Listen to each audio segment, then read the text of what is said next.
उड़ा चला जाए रे, जहाँ नहीं जाना था ये वही चला हाय रे। उम्र का ये तारा बारा समझ न पाए रे, जुबां पे जो मोह माया नमक लगाए रे। के देखे न भाले न जाने न दाए रे, दिशाहारा केमन बोका मुंटा रे।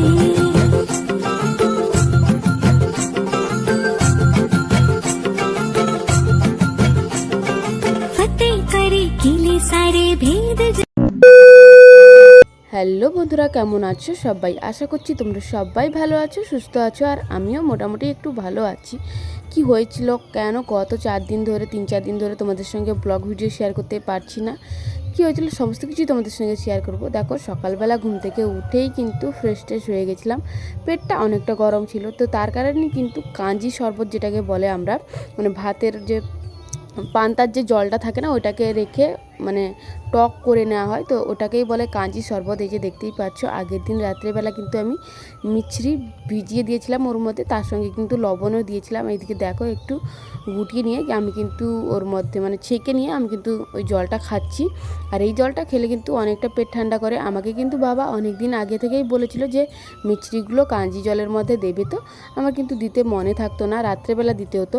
আর এই শরবতটা না অনেকটা পরিমাণে টক হয় আর কি, অনেকটা বলতে গেলে অনেকটা। মিছরি দেওয়ার পরেও কিন্তু অনেকটা টক ছিল। এই যে দেখতেই পাচ্ছ আমার মুখের রিয়াকশান দেখে, এর মধ্যে মিছরি আর লবণ তো অবশ্যই দিতে হবে।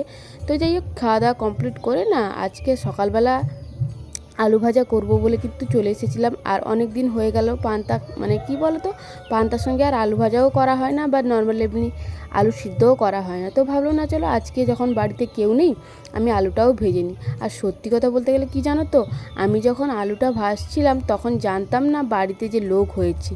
তো আলু ভাজার পর যখন মানে কি বলতো বেলার দিকে একটু যখন খেতে আসে বাবারা, মানে মাঠে গেছে, এখনও পর্যন্ত কিন্তু বাবারা আসেনি, বাবা মা সবাই কিন্তু মাঠেই গেছে, চলে গেছে, আমাকে বলেও যায়নি যে কিছু করতে হবে। তো যাই হোক, আমি বুদ্ধি করে বলবো না, যাই হোক আমি করে নিয়েছিলাম, আলু ভাজাটা করে নিয়েছিলাম বলে, মানে লোক যে হয়েছিল বাড়িতে, ধান যে কাটা হচ্ছে আমি জানতামই না।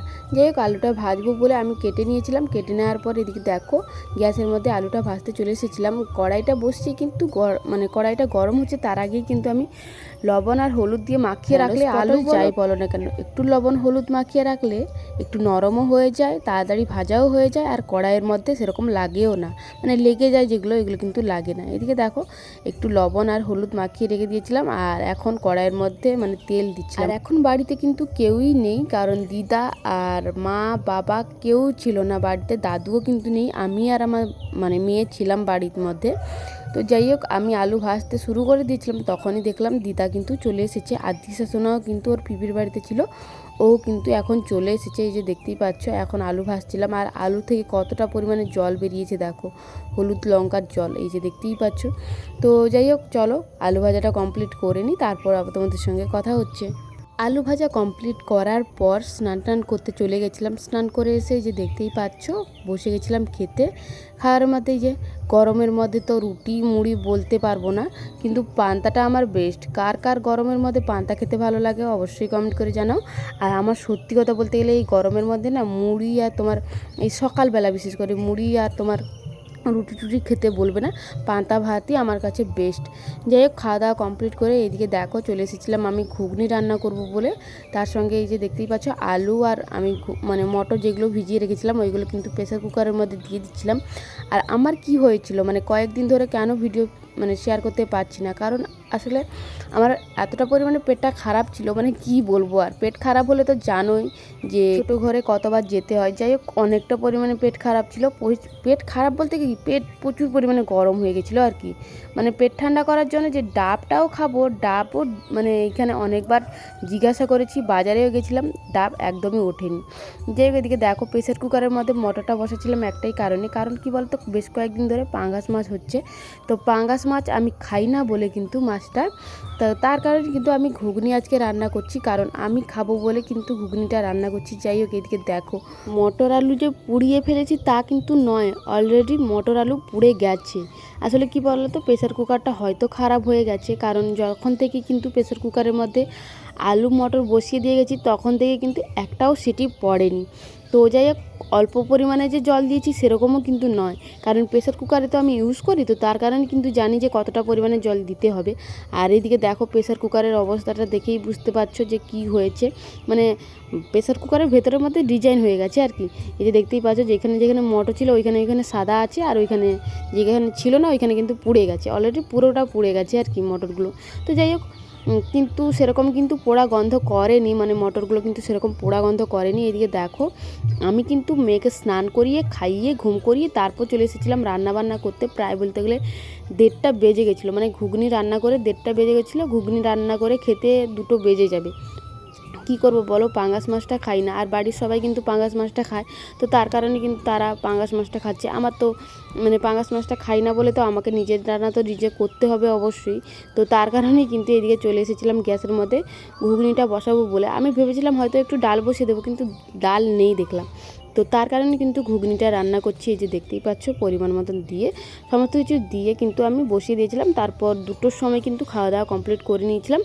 খাওয়া দাওয়া কমপ্লিট করার পর দুপুরে ঘুমিয়ে গেছিলাম। ঘুম থেকে উঠেই কিন্তু আমার কাজে লেগে পড়েছি। এই যে দেখতেই পাচ্ছ আমি কিন্তু এখন ময়দা মাখাতে বসে গেছি, আর তার সঙ্গে কিন্তু জোয়ান নিয়ে হাতের মধ্যে একটু ভালো করে ঘষে নিয়েছিলাম, তার মধ্যে কিন্তু জোয়ান দিয়েছি। আর জোয়ান দিলে কিন্তু খেতে বেশ ভালো লাগে, যেই জিনিসটা বানাবো ওই জিনিসটা কিন্তু খেতে ভালো লাগে। আর এইদিকে দেখো পরিমাণ মতো কিন্তু সাদা তেলও দিয়ে দিয়েছি, আর এখন লবণটাও দিয়ে দিয়েছি। বাড়ির কোনো কাজই হয়নি, কারণ মা আর বাবা তো নেই বলতে গেলে। দুপুরবেলা খাওয়া দাওয়া কমপ্লিট করে 1 ঘন্টা কি আধা ঘন্টার মতন ঘুমিয়েছিল, তারপর কিন্তু চলে গেছে কাজের মধ্যে। তো এখনও পর্যন্ত বাড়ির কোনো কিছুই হয়নি। ওই সাইডে কিন্তু গ্যাসের মধ্যে আমি আলু আর মেয়ের জন্য একটা ডিম সিদ্ধ বসিয়ে দিয়েছি, কারণ এই জিনিসটা বানাতে গেলে কিন্তু আলু অবশ্যই লাগবে। মানে কি বলতো, আমি কিন্তু আলুর প্যাটিস বানাচ্ছিলাম। দেখো দিশা সোনাকে নিয়ে এখনই ডাক্তারের কাছে গেছিলাম, এখন বলবো না 5টার সময় গেছিলাম, 6টা বেজে গেছে অলরেডি, মানে ডাক্তারবাবু ছিল না, তো তার কারণে কিন্তু অনেকটা লেট হয়ে গেছে। আর বাড়ির কোনো কাজই হয়নি এখনও পর্যন্ত, বাড়ি ঝাড় দেওয়া বলো বা চাল ধোয়া বলো কোনো কিছুই হয়নি, জামা কাপড়ও তোলা হয়নি। এখনই গিয়ে সমস্ত কাজ ঝটপট করে করতে হবে, কারণ অনেকটা বেলাও হয়ে গেছে। বাবা মা আর তোমার বাবা মা তো নেই, দাদু বাড়িতে আছে কিন্তু দিদা নেই। তো মেয়ের ডাক্তারের কাছে গেছিলাম একটাই কারণে, মেয়ের মানে কী বলতো কাশি হচ্ছিলো, আর ঘুমিয়ে গেলে না ওর কাশিটা একটু বেড়ে যায়, তো তার কারণে কিন্তু ওর দাদু বলেছিল, ওর বাবা এখনও পর্যন্ত জানেনি যে ওর কাশি হয়েছে।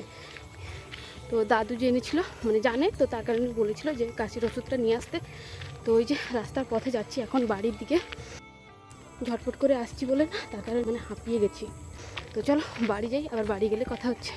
যাই হোক, বাড়িতে এসেই কিন্তু বাড়ির সমস্ত কাজ কমপ্লিট করে নেওয়ার পর এইদিকে দেখো বসিয়ে দিয়েছিলাম আমি ওই আলুর প্যাটিস বানানোর জন্য, যেই মানে কি বলতো আলুর পুরটা লাগবে না, ওইটা বানাতে বসে গেছিলাম। এই যে দেখতেই পাচ্ছ কড়াইয়ের মধ্যে 2 চামচের মতো সাদা তেল দিয়ে তার মধ্যে কিন্তু জিরা ফোড়ন দিয়ে দিয়েছিলাম, মানে গোটা জিরে যেগুলো ওইগুলো কিন্তু দিয়ে, তারপর কিন্তু একটু আদা বাটা দিয়েছিলাম। আদা বাটা না, একটু মানে কি বলতো গ্রেট করে নিয়েছিলাম আর কি, আদা বাটা দিইনি। আর এইদিকে দেখো কাঁচা লঙ্কা আর পেঁয়াজ কিন্তু কুচি করে নিয়েছিলাম, একসঙ্গেই কিন্তু দিয়ে দিয়েছি। এই যে দেখতেই পাচ্ছ, দিয়ে কিন্তু হালকা লাল লাল করে কিন্তু এইগুলোকে ভেজে নেব। কি কি দিয়ে করছি ওইটাই তোমাদের সঙ্গে একটু শেয়ার করছি। এই যে দেখতেই পাচ্ছ পেঁয়াজগুলোকে হালকা লাল লাল কিন্তু করে নিয়েছিলাম। তারপর কিন্তু এর মধ্যে আলুটা যে আমি সিদ্ধ করে তোমার ম্যাশ করে রেখেছি ওইটাই দিয়ে দেবো। এই যে দেখতেই পাচ্ছ আলু কিন্তু পরিমাণ মতো প্রায় বলতে গেলে 2 আর হাফ নিয়েছিলাম আলু, বড় সাইজের আলু কিন্তু নিয়েছিলাম। আর এই যে দেখতেই পাচ্ছ আলুটাকে দিয়ে কিন্তু ভালো করে নাড়াচাড়া করে তার মধ্যে কিন্তু কিছু মশলাপাতি পড়বে, ওইগুলোই তোমাদের সঙ্গে শেয়ার করছি। তো যাই হোক, এই যে দেখতেই পাচ্ছ আমার না নতুন নতুন জিনিস রান্না করে কিন্তু সবাইকে খাওয়াতে বেশ ভালোই লাগে। এদিকে দেখো ভালো করে কিন্তু মিশিয়ে নিয়েছি আলু, মানে পেঁয়াজ আলু সমস্ত কিছু ভালো করে মিশিয়ে নেওয়ার পর এদিকে এখন পরপর একটা একটা করে জিনিস দেবো। এই যে দেখতেই পাচ্ছ জিরে পাউডার, মানে জিরে গুঁড়ো দিয়েছি, তারপর কিন্তু দেব ধনে পাউডার দেবো এরপর। আর আমি কিন্তু প্যাকেটের মধ্যে ছিল, ওইখান থেকে আমি মানে কি বলতো ওই চামচের মধ্যে ঢালতে আমার একটু দেরি হচ্ছে বলে একটু লেটে লেটে আসছে। এই যে দেখতেই পাচ্ছ তারপর দিয়ে দিয়েছিলাম গরম মশলার পাউডার, মানে গরম মশলা দিয়ে দিয়েছিলাম, মানে জিরে আর ধনে গরম মশলা আর একটু লাল লঙ্কার গুঁড়ো, আর তার সঙ্গে কিন্তু দিয়েছিলাম সামান্য পরিমাণ হলুদ, অল্প স্বল্প হলুদ, বেশি হলুদ দিলে কিন্তু খেতে ভালো লাগবে না, হলুদ গন্ধ করবে। আর এদিকে দেখো আমার কাছে কোনো কিছুই ছিল না, আমচুর পাউডার বলো বা হিং বলো, এইগুলো এই দুটোর মধ্যে কিন্তু একটা জিনিস দিলে কিন্তু খেতে বেশ ভালো লাগে, তো আমার কাছে কোনোটাই ছিল না, তো তার কারণে একটু চাট মশলা দিয়েছিলাম। তার সঙ্গে দেখো পরিমাণ মতন কিন্তু লবণটাও দিয়ে ভালো করে কিন্তু নাড়াচাড়া করে মানে ভালো করে কিন্তু এটাকে মিশিয়ে নিয়ে নাড়াচাড়া করে তারপর কিন্তু আমি থালার মধ্যে নামিয়ে নেব। এই যে দেখতেই পাচ্ছ আমার কিন্তু পুরো ভালো করে মিশিয়ে নেওয়া হয়ে গেছে। তো এখন ওটাকে নামিয়ে নেব একটা থালার মধ্যে। ওটাকে নামিয়ে কিন্তু আমি একটু ঠান্ডা করে নেব, না হলে কিন্তু ঠান্ডা না করলে কিন্তু হবে না। এদিকে দেখো খুব সুন্দরভাবে কিন্তু আমার হয়ে গেছে। আর এই যে দেখতেই পাচ্ছ মানে উঠে আসছিলো আর কি। এই যে তো চলো এখন তো নামিয়ে নিয়েছি, এরপর কিন্তু ওই লেচিগুলো কেটে বেলার পালা। তো যাই হোক এই যে দেখতেই পাচ্ছ কড়াইয়ের মধ্যে জল ঢেলে আমি কিন্তু বসিয়ে দিয়েছিলাম। আর এই সাইডে দেখো আমি কিন্তু লেচি কেটে নিচ্ছিলাম, ভালো করে ঠেসে নিয়েছিলাম কিন্তু ওই ময়দাটাকে। তো তারপর কিন্তু আমি লেচিটা কেটে নিচ্ছিলাম। আমি কিন্তু এইগুলো মাখিয়ে কিন্তু আমি চলে গেছিলাম ডাক্তারের কাছে, দেখেইছো। যাই হোক এদিকে দেখো ছোটো ছোটো করে কিন্তু লেচি কেটে নিচ্ছিলাম, প্রায় বলতে গেলে লুচির শেপে, কিন্তু লুচির থেকে একটু বড় হবে বা লুচির শেপে কিন্তু আমি কিন্তু লেচিগুলো কেটে নিয়েছিলাম। এই যে অল্প স্বল্প করছি এই গরমের মধ্যে না, সেরকম আমি কিন্তু মানে কি বলো তো একটু মন হলো যে একটু নতুন জিনিস বানাবো। আর জানোই তো আমাদের বাড়িতে লোক হয়েছে ধান কাটার জন্য, তো তার কারণে কিন্তু সন্ধ্যাবেলা চায়ের সঙ্গে যাই হোক একটা দিতে হবে, তো তার কারণে কিন্তু এটা বানাচ্ছি। আর এটা কিন্তু আমি মোবাইলে সার্চ করে দেখার পর আমি কিন্তু বানাচ্ছিলাম, মানে আলুর প্যাটিস, মানে রেসিপিটার নাম ছিল যে আলুর প্যাটিস। তো তার কারণে কিন্তু এইটা নামটাও বললাম তোমাদের সঙ্গে আর শেয়ারটাও করছি, মানে কিভাবে বানালাম ওইটাই তোমাদের সঙ্গে শেয়ার করলাম। এইদিকে দেখো ভালো করে কিন্তু লেচিটাকে কেটে আমি কিন্তু ভালো করে বেলে নিচ্ছিলাম। আর একটু পাতলাও হবে না, অতটাও পাতলা হবে না, আর অতটাও মোটাও কিন্তু হবে না। যেরকম ধরো লুচি হয় না, ওর থেকে একটু পাতলা করলে কিন্তু হবে। আর এদিকে দেখো একটা ব্যাটার বানিয়ে রেখেছিলাম ঘোল টাইপের, মানে কি বলতো ময়দা দিয়ে জল দিয়ে কিন্তু একটা ঘোল বানিয়ে রেখেছিলাম ময়দার চারিদিকে কিন্তু দিয়ে। এইদিকে দেখো আমি কিন্তু মাঝখানে আলুর পুরটা দিয়ে কিন্তু কিভাবে করছি অবশ্যই দেখে বুঝতে পারছো। আর দু সাইডে কিন্তু দিয়ে দিচ্ছিলাম, মানে মুড়ে দিচ্ছিলাম, কারণ কি বলতো এক সাইডে কিন্তু দুটো সাইডের জিনিসটা যদি মোড়ো তাহলে কিন্তু ওইটা তোমার এক সাইডে কিন্তু মোটা থাকবে আর এক সাইডে কিন্তু পাতলা থাকবে। এইদিকে দেখো আমি কিন্তু প্রথমেই কিন্তু 3-4টা ভেজে নিয়েছিলাম, 4-5টা মতো ভেজে নিয়েছিলাম। তো ভেজে নেওয়ার একটাই কারণ, জেঠু পালিয়ে যাবে, বাড়ি চলে যাবে, জেঠুর কাছে কিন্তু লাইট নেই আর অন্ধকার হয়ে গেছে। তো জেঠু বলছিল যে মানে খাবে না বলছিল, তো জেঠুকে জোর করে রেখেই কিন্তু এই যে দেখতেই পাচ্ছ জেঠুকে এখন দিয়েছি। আর জেঠু কিন্তু খেয়ে কিন্তু বলেছিল যে খুব সুন্দর হয়েছিল, আর জিজ্ঞাসা করেছিল যে নাম কী এর। তো আমি কিন্তু জেঠুকে বলিনি তখন যে কী নাম ছিল। যাই হোক জেঠু খাওয়ার পর কিন্তু বলেছিল যে ভালো হয়েছিল, একটু ঝাল বেশি হলে ভালো লাগতো আর কি, মানে ভালো হয়েছিল কিন্তু ঝাল ঝাল হলে একটু ভালো লাগতো। সত্যি কথা বলতে গেলে কি জানো তো, কোনো একটা জিনিস যখন কষ্ট করে বানাবো, যখন কেউ বলবে যে ভালো হয়নি তখন কিন্তু মনটা অনেকটা খারাপ হয়ে যায়। যখন কেউ বলবে যে হ্যাঁ ভালো হয়েছে, কিন্তু তখনই কিন্তু বেশ ভালো লাগে। আসলে কি বলতো, কষ্ট করে জিনিস করে বানানোর পর যখন কেউ খেয়ে বলে যে ভালো হয়নি, ওইখানেই কিন্তু মনটা ভেঙে যায়। আর সত্যি কথা বলতে গেলে কি জানো তো, খেতে কয়েকটা টাইম লাগে বলো, কিন্তু বানাতে যে কতটা কষ্ট হয়, কতটা টাইম লাগে, একমাত্র যারা বানায় তারাই একমাত্র বুঝতে পারে। আর সত্যি কথা বলতে গেলে আমার না নতুন নতুন জিনিস রান্না করে না সবাইকে খাওয়াতেই মানে ভালো লাগে আর কি। বাড়ির সবাইকে বলো, শ্বশুর বাড়ির সবাইকে বলো, বাইরের সবাইকে বলো, আমার কিন্তু মানে নতুন নতুন জিনিস রান্না করে সবাইকে কিন্তু খাওয়াতে ভালো লাগে। তো তার কারণে কিন্তু আমি বাড়িতে যখন তখন দেখবে যে বাড়িতে যখন তখনই কিন্তু অনেক জিনিস বানিয়ে ফেলি আর কি। এইদিকে দেখো ভালো করে কিন্তু লাল লাল করে ভেজে নিয়েছিলাম, এই যে দেখতেই পাচ্ছ। তো এই যে 4টা করে ভাজছিলাম, কারণ অনেকটা তেল কম ছিল তো তার কারণে কিন্তু। আর এইদিকে দেখো বাড়ির সবাইকে দিয়ে দিয়েছিলাম, বাবা কিন্তু খায়নি, কারণ বাবার শরীরটা ভালো নেই, তো তার কারণে কিন্তু বাবা খায়নি। আর আজকেও কিন্তু মা খায়নি, কারণ মার সোমবার ছিল আর পেঁয়াজ ছাড়া হবে না, তো তার কারণে কিন্তু পেঁয়াজ দিয়ে দিয়েছিলাম। মায়ের জন্য কিন্তু তুলে রেখে দিয়েছিলাম, মাকে কালকে একটু গরম করে দিয়ে দেবো। এইদিকে দেখো দিশাশোনা খাচ্ছিল আর আমাকে দেখাচ্ছিল, আর আমিও কিন্তু বসে বসে মানে এই সাইডে টিভি দেখছিলাম আর খাচ্ছিলাম। তো খুব ভালো হয়েছিল। তো চলো আজকের ব্লগটা এই পর্যন্তই।